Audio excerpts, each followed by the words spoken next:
Good morning everyone, welcome to civil services study practice set number ये 144 है UPPSC PCS के लिए। Practice करेंगे इस पे हम जीएस प्लस करंट अफेयर्स के प्रश्नों पर। तो चलिए स्टार्ट करते हैं। प्लेलिस्ट इस टेस्ट सीरीज़ की बना रखी है हमने, वहाँ पर आप टेस्ट नंबर 1 से लेकर 144 तक पहुँच सकते हैं। डिस्क्रिप्शन बॉक्स में लिंक है उसका, और इन सभी टेस्ट का फुल टेस्ट सीरीज़ प्राप्त कर सकते हैं। डिस्क्रिप्शन बॉक्स में नंबर, उस पर कॉल या व्हाट्सअप करके। तो चलिए स्टार्ट करते हैं। कुछ सेकंड का टाइम मिलेगा अपना भी सोचना कि आंसर क्या होगा। हाल ही में पूर्वोत्तर भारत के प्रथम, ठीक है, पूर्वोत्तर भारत के पहले क्षेत्रीय यूनानी चिकित्सा अनुसंधान संस्थान का उद्घाटन कहाँ किया गया? गुवाहाटी, ईटानगर, सिलचर या धुबरी? कहाँ पर किया गया है? नॉर्थ ईस्ट के पहले क्षेत्रीय यूनानी चिकित्सा अनुसंधान संस्थान असम में किया गया है, ठीक है। और असम में भी कहाँ पर? असम के सिलचर में। तो ऑप्शन नंबर सी है इसका आंसर। देखिए, केंद्रीय आयुष, पत्तन, नौवहन और जलमार्ग मंत्री ने 20 नवंबर 2022 को असम के सिलचर में क्षेत्रीय यूनानी चिकित्सा अनुसंधान संस्थान के अत्याधुनिक परिसर का उद्घाटन किया। और यह जो संस्थान है वो आयुष चिकित्सा प्रणालियों में से एक परंपरागत यूनानी चिकित्सा हेतु पूर्वोत्तर में स्थापित पहला केंद्र है ये भारत का, नॉर्थ ईस्ट का। तो सी करेक्ट है। ये नंबर है, इस पर कॉल या व्हाट्सअप करके आप पे टेलीग्राम ग्रुप से जुड़ सकते हैं, फुल टेस्ट सीरीज प्राप्त कर सकते हैं। क्वेश्चन नंबर 2 पर आ जाइए। हलवा, गोंड, मिरियम, बैगा, कमर और भूमजा जनजातियां किस राज्य से संबंधित हैं? बताइए, किस राज्य से संबंध रखती हैं ये? राजस्थान से, सिक्किम से, असम से या छत्तीसगढ़ से? गोंड, ठीक है, भूमजा, कमर, बैगा, मिरियम, हलवा, ये जनजातियां छत्तीसगढ़ की। डी है इसका आंसर। देखिए, 1 नवंबर सन 2000 को छत्तीसगढ़ राज्य का गठन हुआ था और राज्य की कुछ प्रमुख जनजातियों में मिरियम, बैगा, कमर, हलवा, गोंड, भुमजा तथा कवार आदि हैं। तो डी करेक्ट है। ये करंट अफेयर्स का प्रश्न है। आर्टेमिस 1 क्या है? एक तो ये है तरीका प्रश्न पूछने का, एक पूछ ले कि किसका है ये, ठीक है। नासा का है, यूरोपीय स्पेस एजेंसी का है, कैनेडियन स्पेस एजेंसी का, रूस की रोसमॉस्कोस का है, चीन का या भारत के इसरो का है, किसका है? आर्टेमिस 1 है क्या ये? अंतरिक्ष से कचरा हटाने हेतु मिशन है क्या? मानव रहित चंद्रमा मिशन है क्या? या धूमकेतु के अध्ययन के से संबंधित कोई मिशन है? या सूर्य की संरचना की जानकारी हेतु मिशन है? क्या है? इंपॉर्टेंट है। देखिए, आर्टेमिस 1 है मानव रहित चंद्रमा मिशन है ये, ठीक है। ये पहले जाएगा, इसके बाद जाएगा आर्टेमिस 2, ठीक है, उसमें शायद मानव हो, ठीक है। तो इसके जाने के पहले की तैयारी है ये जाएगा वहाँ देखेगा फिर, ठीक है, फिर उसके बाद शायद मानव युक्त जाए। तो नासा यानी national aeronautics and space administration ने 16 नवंबर 2022 को अपने मानव रहित चंद्रमा मिशन आर्टेमिस 1 को सफलतापूर्वक लॉन्च किया। आर्टेमिस 1 आने वाले दशकों में चंद्रमा पर दीर्घकालिक मानव उपस्थिति हेतु जटिल मिशनों की श्रृंखला में पहला मिशन है। और आर्टेमिस 1 का प्राथमिक लक्ष्य क्या है? स्पेस फ्लाइट वातावरण में ओरियन के सिस्टम का प्रदर्शन करना तथा आर्टेमिस 2 के क्रू की पहली उड़ान से पहले सुरक्षित पुनः प्रवेश और पुनः प्राप्ति सुनिश्चित करना, ठीक है। तो क्रू किस में जाएगा? वैज्ञानिकों का वो आर्टेमिस 2 में जाएगा, तो उससे पहले आर्टेमिस 1 भेजा जा रहा है। क्वेश्चन नंबर 4 है, निम्नलिखित देशों में से कौन से 2 देश आर्कटिक काउंसिल के सदस्य नहीं है? आर्कटिक परिषद में कौन कौन मेंबर है? देखिए, डेनमार्क तो है आर्कटिक काउंसिल में मेंबर, संयुक्त राज्य अमेरिका भी है, रूसी संघ भी है, यूनाइटेड किंगडम नहीं है। तो एक तो यूनाइटेड किंगडम हो गया, एक जापान हो गया, जापान भी नहीं है। तो जो नहीं है बताना है ना, तो 2 और 4 वाला ऑप्शन हो जाएगा। 2 और 4 किस में है? ये बी वाला ऑप्शन हो जाएगा। देखिए, आर्कटिक परिषद या आर्कटिक काउंसिल आर्कटिक क्षेत्र में सामान्य आर्कटिक मुद्दों, विशेषकर आर्कटिक क्षेत्र में सतत विकास और पर्यावरण सुरक्षा के प्रति आर्कटिक देशों, आर्कटिक के देश समुदायों और अन्य आर्कटिक निवासियों के बीच सहयोग, समन्वय और अनुक्रिया बढ़ाने के लिए जो है एक प्रमुख अंतर सरकारी फोरम है, ये इंटर गवर्नमेंट फोरम है ये। और आर्कटिक परिषद या आर्कटिक काउंसिल की स्थापना कब हुई थी? 1996 ओटावा घोषणा द्वारा की गई थी। और इस घोषणा में Canada, Denmark, Finland, Iceland, Norway, रूसी संघ, स्वीडन और संयुक्त राज्य अमेरिका को आर्कटिक परिषद के सदस्य के रूप में सूचीबद्ध किया गया। तो ये आर्कटिक काउंसिल के मेंबर हैं ये सारे। रूस भी है इसमें, अमेरिका भी है इसमें, और ऑप्शन में क्या था? डेनमार्क भी है इसमें। जापान और यूनाइटेड किंगडम आर्कटिक परिषद के सदस्य नहीं हैं, लेकिन ये पर्यवेक्षक हैं इसमें। जैसे कि भारत आसियान में मेंबर थोड़ी है, आसियान में तो कुल 10 सदस्य हैं, लेकिन भारत आसियान का पर्यवेक्षक है। एक शब्द है नेट मीटरिंग, जो कभी कभी समाचारों में दिखाई देता है। किससे संबंधित है ये? घरों में पानी के मीटर का उपयोग, घरों की रसोई में पीएनजी का उपयोग, मोटर कारों में सीएनजी का उपयोग, परिवारों या उपभोक्ताओं द्वारा सौर ऊर्जा का उत्पादन तथा उपयोग। नेट मीटरिंग को कभी कभी समाचारों में किसको बढ़ावा देने के संदर्भ में देखा जाता है? परिवारों या उपभोक्ताओं द्वारा सौर ऊर्जा का उत्पादन तथा उपयोग। डी करेक्ट है इसका आंसर।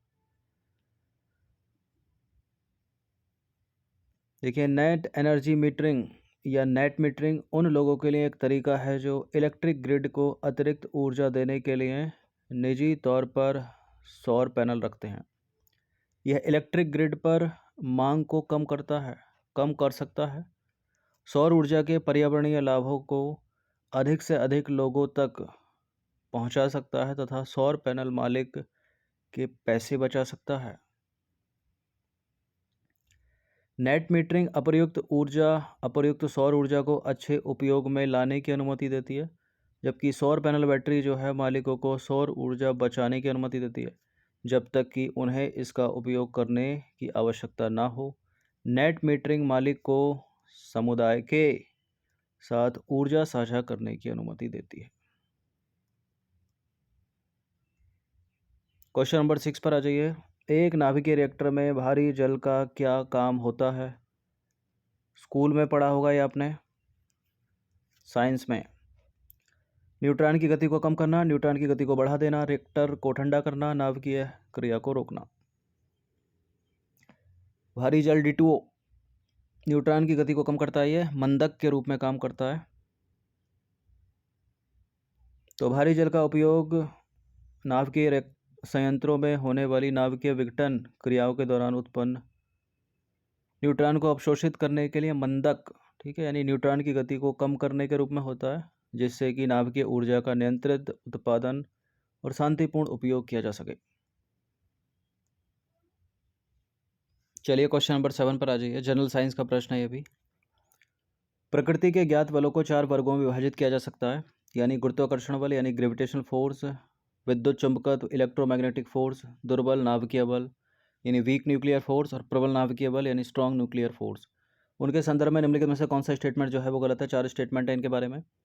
गुरुत्व बल सबसे प्रबल बल है, और विद्युत चुंबकीय सिर्फ विद्युत आवेश वाले कणों पर क्रिया करता है।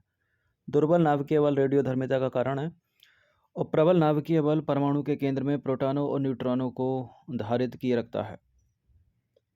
देखिए, इन 4 बलों में जो सबसे दुर्बल बल है वो यही है, ग्रेविटेशनल फोर्स। यहाँ लिखा है ये चारों बलों में सबसे प्रबल बल है, तो यही वाला स्टेटमेंट गलत है, पहला वाला। देखिए, प्रकृति के 4 मौलिक बल हैं, gravitational force, electromagnetic, weak nuclear, strong nuclear, और इनमें गुरुत्वाकर्षण बल जो है सबसे दुर्बल है, तो पहला वाला गलत है। क्वेश्चन नंबर 18 पर आ जाइए। निम्नलिखित देशों में से कौन सा खाड़ी सहयोग परिषद का मेंबर नहीं है? गल्फ कॉपरेशन काउंसिल का मेंबर कौन नहीं है इसमें? ओमान, सऊदी अरब, कुवैत, ईरान। ओमान है, कुवैत है, सऊदी अरब है, ईरान नहीं है। इसके अलावा संयुक्त अरब अमीरात है, बहरीन है। देखिए, खाड़ी सहयोग परिषद यानी गल्फ कॉपरेशन काउंसिल GCC अरब प्रायद्वीप में 6 देशों का गठबंधन है। ये 6 देश कौन से? Bahrain, Kuwait, Oman, Qatar, Saudi Arab और संयुक्त अरब अमीरात।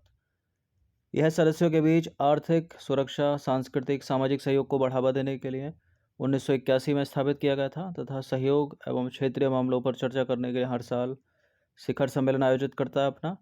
और ईरान जो है खाड़ी सहयोग सदस्य परिषद का सदस्य नहीं है। इसके अलावा कुछ भी हो सकता था, भारत हो सकता था, भारत भी नहीं है। क्वेश्चन नंबर 9 पर आ जाइए। बहुत पूछा गया है ये प्रश्न एग्जाम में। प्रछन्न बेरोजगारी का आमतौर पर अर्थ होता है क्या? प्रछन्न बेरोजगारी का मतलब है श्रम की सीमांत उत्पादकता जो है वो शून्य होती है इसमें। ठीक है, मान लीजिए कोई काम है उसको 2 लोग कर सकते हैं, इसमें 10 लोग लगे हुए हैं, तो श्रम की सीमांत उत्पादकता शून्य या श्रमिक की सीमांत उत्पादकता शून्य। प्रचंड बेरोजगारी अर्थव्यवस्था में उस स्थिति को प्रदर्शित करती है जब उत्पादकता कम होती है और आवश्यकता से अधिक श्रमिक काम कर रहे होते हैं। सीमांत उत्पादकता उस अतिरिक्त उत्पादन को संदर्भित करती है जो श्रम की एक इकाई को जोड़कर प्राप्त की जाती है। ठीक है, प्रचंड बेरोजगारी में आवश्यकता से अधिक श्रमिक पहले से ही कार्य में लगे होते हैं, इसलिए श्रम की सीमांत उत्पादकता शून्य होती है। ठीक है, marginal productivity of labour is 0। Question number 10 पर आ जाइए। करंट अफेयर्स का सवाल है। Momentum for change climate neutral now किसके द्वारा शुरू की गई एक पहल है? Momentum for change climate neutral now, ये है UNFCCC सचिवालय की, तो डी है इसका आंसर। देखिए, UNFCCC सचिवालय ने वर्ष 2015 में अपनी क्लाइमेट न्यूट्रल नाउ पहल शुरू की और यह पहल जो है व्यक्तियों, कंपनियों, सरकारों से अपने जलवायु पदचिह्न को मापने और उनके ग्रीन हाउस गैस उत्सर्जन को यथासंभव कम करने के लिए जो है शुरू की गई थी, तो डी वाला स्टेटमेंट सही है इसका। क्वेश्चन नंबर 11 पर आ जाइए। करंट अफेयर्स का सवाल है। अभी हाल ही में भारत के 22वें विधि आयोग का अध्यक्ष किसे नियुक्त किया गया है? किसको नियुक्त किया गया है? ऋतुराज अवस्थी। ठीक है, अनिल चौहान दूसरे CDS हैं। तो हाल ही में उच्च न्यायालय के सेवानिवृत्त मुख्य न्यायाधीश ऋतुराज अवस्थी को वर्ष 2020 में गठित भारत के 22वें विधि आयोग का अध्यक्ष नियुक्त किया गया। और भारत का विधि आयोग की बात करें तो समय समय पर भारत सरकार द्वारा गठित एक गैर सांविधिक निकाय है और यह कानून और न्याय मंत्रालय के सलाहकार निकाय के रूप में काम करता है, तो ऋतुराज अवस्थी वाला ऑप्शन करेक्ट है। अब आ जाइए क्वेश्चन नंबर 12 पर। सिख धर्म के संस्थापक और प्रथम गुरु गुरु नानक देव का जन्म किस स्थान पर हुआ था? मुबारक गांव, नानक साहब, कतरपुर साहब, सियालकोट। इनका जन्म हुआ था नानका साहब। ठीक है, ऑप्शन नंबर बी। सिख धर्म के 10 गुरु है, 10 के 10 इंपॉर्टेंट है। सबसे ज़्यादा इंपॉर्टेंट पहले, 5वें, 9वें और 10वें सबसे ज़्यादा प्रश्न इनसे बनते हैं। देखिए, सिखों के प्रथम गुरु व सिख समुदाय के संस्थापक गुरु नानक देव का जन्म गुरु नानक जयंती के रूप में मनाया जाता है और गुरु नानक जयंती जो है कार्तिक महीने में पूर्णिमा के दिन होती है और इस कारण से कार्तिक पूर्णिमा के नाम से भी जाना जाता है। इनके जन्म की बात करें तो 1469 में लाहौर के पास तलवंडी राय भोई गांव में हुआ था, जिसे बाद में ननका साहब नाम दिया गया। और वह सिख धर्म के 10 गुरुओं में पहले गुरु और सिख धर्म के संस्थापक थे। और 10वें गुरु गोविंद सिंह, 5वें गुरु अर्जन देव, 9वें गुरु तेग बहादुर। क्वेश्चन नंबर 13 पर जी। हाल ही में G20 का 17वां वार्षिक शिखर सम्मेलन कहाँ आयोजित हुआ? कहाँ आयोजित हुआ है? भारत में तो 18वां होगा, भारत में 18वां होगा, 17वां कहाँ हुआ है? 17वां हुआ इंडोनेशिया में। ठीक है, इंडोनेशिया। देखिए, हाल ही में G20 का 17वां वार्षिक शिखर सम्मेलन इंडोनेशिया की अध्यक्षता में बाली में आयोजित किया गया और इस 17वें G20 शिखर सम्मेलन 2022 का विषय क्या था? Recover together, recover stronger. और 18वां शिखर सम्मेलन 2023 भारत में आयोजित होगा। क्वेश्चन नंबर 14 पर आ जाइए। पृथ्वी के इतिहास में सबसे हालिया अवधि के वर्णन के लिए भूगर्भिक समय की किस इकाई का उपयोग किया जाता है? बताइए। ओलिगोसीन युग, इयोसीन युग, होलोसीन युग या एंथ्रोपोसीन युग? इसका answer option number A, anthropocene युग। इस तरह के प्रश्न आपको देखने मिलेंगे पीसीएस में, खासकर यूपी पीसीएस में। देखिए, पृथ्वी के इतिहास में सबसे हालिया अवधि के वर्णन के लिए भूगर्भिक समय की एक अनौपचारिक इकाई एंथ्रोपोसीन युग का उपयोग किया जाता है, और इस समय से मानव गतिविधियों का ग्रह की जलवायु और पारिस्थितिक तंत्र पर महत्वपूर्ण प्रभाव पड़ने लगा था। क्वेश्चन नंबर 15 पर आ जाइए। बिम्स्टेक क्षेत्रीय संगठन में दक्षिण एशिया के कौन कौन से देश शामिल हैं? ये बिम्स्टेक हो गया, सार्क हो गया, ब्रिक्स हो गया, आसियान हो गया, G20, G7, सबके मेंबर पता होने चाहिए आपको। तो पहली बात, बड़ी बात यह है कि क्या भारत बिम्स्टेक का मेंबर है? क्या भारत बिम्स्टेक का मेंबर है?